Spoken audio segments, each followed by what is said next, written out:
आप सभी को रमजान की बहुत मुबारकबाद। आज़ाद बोल इंडिया में आपका खैर मकदम है। अमेरिका के राष्ट्रपति जो बाइडेन का एक वीडियो सामने आया है और बाय मिस्टेक आया है। दरअसल उन्हें पता ही नहीं था कि उनके जो माइक्रोफोन लगा है वो ऑन है और वो अपने मंत्रियों से और खास लोगों से जो कह रहे थे बेंजामिन नेतन्याहू के बारे में, वो बताता है कि जो बाइडेन और अमेरिका की हुकूमत के इस वक्त ख्यालात कितने ज्यादा खराब हो चुके हैं नेतन्याहू को लेकर, और फ़लस्तीन का मुद्दा कितनी मजबूती से जो दुनिया में उठ रहा है, अब अमेरिकी हुकूमत भी उस बारे में सोचने लगी है। एक और खबर इस पूरे वीडियो में ये कि बेंजामिन नेतन्याहू का एक घिनौना प्लान सामने आया और कुछ और खबरें हैं जो बताएंगी कि कैसे इज़राइल और अमेरिका के रिलेशंस खराब हो रहे हैं। शुरुआत करते हैं उस खबर से जिसमें जो बाइडेन का एक वीडियो सामने आया। मैं आदिल खान आज़ाद आपको इस पूरे वीडियो में कई अहम खबरें दिखाने जा रहा हूं, आखिर तक देखिएगा। मीडिया सेट ने ये वीडियो शेयर किया है, स्प्रिंटर थे पहले ये, अब इनका नाम चेंज हो गया, कुछ पाबंदियां इन पे भी लगी हैं। बाइडेन जो हैं वो अपने जो है विदेश सचिव हैं और बाकी अधिकारी हैं उनके साथ खड़े हुए हैं व्हाइट हाउस में, और जो बाइडेन ये कह रहे हैं, I told him Bibi don't do that again. Bibi Netanyahu का ऐसी मोहल्ले के पप्पू चीकू नट्टू मट्टू वाला नाम है, बीबी कहा जाता है नेतन्याहू को। उनके जो क्लोज लोग हैं या इजरायली जो हैं वो बीबी कहते हैं। तो वो ये कहते हैं कि मैंने बीबी से कहा है कि अब ये मत कहना और अब ये दोबारा मत करना, don't do that again, you and I will meet Christ. हमें भगवान से मिलना है, यानी हमारी हाजिरी लगनी है उसके सामने, ऊपर वाले के सामने। यानी जो बाइडेन को भी डर लग रहा है।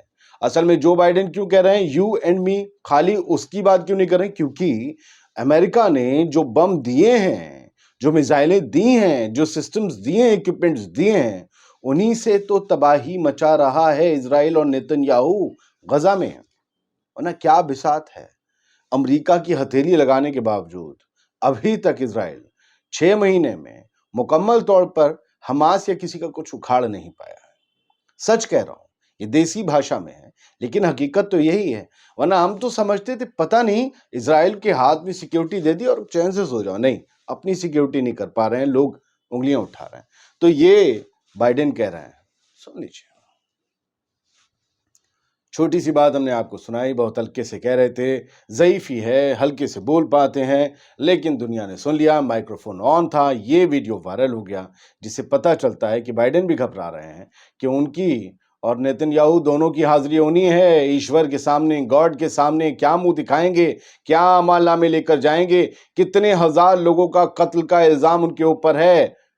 30,000 से ज्यादा लोग अब तक मारे जा चुके हैं। डोंट डू दैट अगेन, यानी कि अब वो फ्लोर मैसेकर या वो अस्पतालों पर बम गिराना ये मत करना, राफा में अटैक मत करना, ये कहना चाह रहे हैं बाइडेन अपने ऑफिशियल से कि मैंने बीबी को बोला है, मैंने नेतन्याहू को बोला है। लेकिन नेतन्याहू नहीं मान रहा। कैसे नहीं मान रहा वो बाद में बताऊं, उससे पहले उसका घिनौना प्लान जान लीजिए।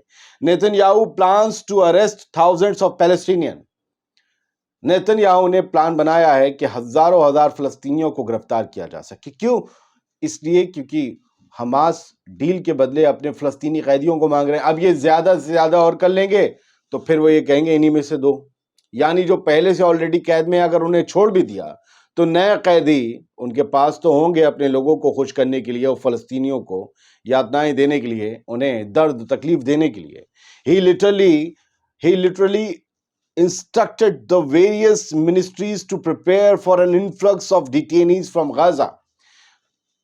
कई अपने मंत्रालयों को, कई मंत्रियों को ये इस बात के इंस्ट्रक्शंस दिए हैं कि गजा से लोगों को उठाना है, इन्फ्लक्स ऑफ डिटेनीज, डिटेन करना है। द आईडीएफ एंड शिन बेत, आईडीएफ और शिन बेत जो है वो लगभग 4,000 लोगों का जो है, expect 1,000 of arrest on top of the 4,000 arrest since the war start. अब कई और हजार लोगों के लिए जो है गिरफ्तारी का मंसूबा शिनबेत और आईडीएफ बना रहे हैं। जबकि जब से 7 अक्टूबर से गजा पर जुल्म शुरू हुआ है, 4,000 से ज्यादा लोग अब तक डिटेन किए जा चुके हैं, जिन्हें आपने अक्सर बिना कपड़ों के इजरायली फौज की कैद में इधर से उधर ले जाते हुए देखा गया होगा, आपने देखा होगा। तो फिलहाल जो है ये सब कुछ चल रहा है दुनिया में। अब क्या कट्टम जुज्जा मचा हुआ है इजराइल और अमेरिका में, वो समझ लीजिए। फिलहाल बर्नी सैंडर्स को आप जानते होंगे, ये सेनेटर हैं अमेरिका के, बहुत बड़ा नाम है। इन्होंने कहा है द अमेरिकन पीपल आर असल में सीधी ये बात बता रहे हैं, मैं हिंदी में बता देता हूँ कि अमेरिका में इजराइल को लेकर एक गुस्सा पनप रहा है और सभी ये कह रहे हैं कि हम अपने टैक्स के पैसे उस जेनोसाइड में नहीं झोंकना चाहते जो इजराइल कमिट कर रहा है आम गैर मजलूम और बिना हथियार वाले फ़लस्तीनियों के खिलाफ। हम नेतन्याहू की इस वॉर मशीन में टैक्स पेयर के डॉलर्स को नहीं फूकेंगे, बर्नी सैंडर्स कह रहे हैं। अब नेतन्याहू का क्या जो वो है, फिलहाल नेतन्याहू की बौखलाहट की एक और वजह ये तस्वीर है जिसमें आपको हजारों हजार लोग टेल अवीव की सड़कों पर दिख रहे होंगे जो नेतन्याहू का इस्तीफा मांग रहे हैं। यह हर रोज की कहानी है टेल अवीव की। नेतन्याहू ने क्या किया है, मैगाट्रॉन ने थापा है, पॉलिटिको से बोला है वी विल एंटर राफा, हम राफा में जाएंगे और हमारे लिए कोई रेड लाइन नहीं है, वरना 7 अक्टूबर हमारे यहाँ दोहरा दिया जाएगा। यानी जो बाइडेन ने कहा कि रेड लाइन है राफा, इसे क्रॉस मत करना। नेतन्याहू कह रहा है कोई रेड लाइन नहीं हमारे लिए, हम जाएंगे, यानी अमेरिका के खिलाफ। अब क्या अमेरिका अंदर से कह रहा है कि भाई हमला करो, देखा जाएगा, हम ऊपर से कुछ मना करेंगे? या नेतन्याहू पूरी तरीके से अमेरिका के खिलाफ होने जा रहा है क्योंकि उसे पता है जंग रुकी तो वो खत्म, पॉलिटिकल करियर खत्म, जेल में सड़ना होगा, भ्रष्टाचार के भयंकर आरोप हैं और जनता तो वैसी बगावत पर उतर चुकी है। We are about to, Netanyahu कहता है we are about to and the last part, हम बिल्कुल जो आखिरी पार्ट रह गया इस जंग का उसे खत्म करने को हैं और 2 महीने से ज्यादा या 6 से 4 हफ्तों से ज्यादा ये जंग नहीं चलेगी। अब हम बस हमास को खत्म करने को हैं और फिर वहां पर वो ये कहता है कि वहां पर हम पैलेस्टीनियन अथॉरिटी जो है उसका राज होगा और ज्यादातर लोग मेरे हक में हैं इजराइल में, जो भी मैं कदम उठा रहा हूं उसमें सामने। अगला ट्वीट देख लीजिए, Netanyahu responded to Biden's criticism that he massacred civilians in Gaza, क्योंकि बाइडेन ने कहा था कि आम नागरिकों को गाजा में कत्ल किया गया है, उनका कत्लेआम किया गया, मैसेकर किया गया है। तो नेतन्याहू कह रहा है कि I don't know what the president meant, मुझे नहीं पता कि जो बाइडेन के कहने का मतलब क्या है, लेकिन majority of Israeli public are with me, मेरे साथ हैं ज्यादा से ज्यादा इजरायली, मैं जो कर रहा हूं वो उसके सारा एक ही सा माइंडसेट है इजरायलियों का।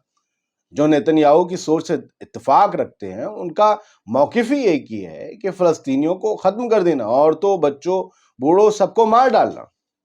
तो ये कहता है कि हमें नहीं पता कि किस वजह से बाइडेन ऐसा बोल रहे हैं और वो क्या बोल रहे हैं मुझे नहीं पता है, लेकिन इजरायली मेरे साथ हैं, जो मैं कर रहा हूं वो सही है और हम पैलेस्टीनियन अथॉरिटी को वहां पर हुकूमत देंगे। गजा में बहुत जल्दी निज़ाम चेंज होने वाला है, लेकिन फ़लस्तीनियन अथॉरिटी इजराइल के साथ मिलकर काम करती है, ये पूरी दुनिया जानती है। फिलहाल तो सिर्फ इजराइल ही नहीं, दुनिया भर में बेंजामिन नेतन्याहू और आईडीएफ जो कर रही है वॉर क्राइम्स, उसके खिलाफ इस तरीके के प्रोटेस्ट हो रहे हैं जो फियोना एडवर्ड्स ने शेयर किए हैं। ये वियना का प्रोटेस्ट है, आप इन तस्वीरों को देखिए। और गाजा मस्ट लिबरेट, यहाँ पर जो है गाजा को फ्री करने के बैनर्स इन लोगों के हाथ में। ये तमाम वो लोग हैं जो आज़ाद ख्याल हैं, आज़ादी पसंद हैं, जो ये जानते हैं कि इजराइल के जुल्म जबर का सिलसिला फ़लस्तीन पर 7 अक्टूबर से नहीं बल्कि उससे बहुत पहले से चल रहा है और अब इस सिलसिले को ख़त्म होना चाहिए और इस सिलसिले को, ऐसे सिलसिलों को पालने पोसने और आगे बढ़ाने वाले को भी ख़त्म होना चाहिए।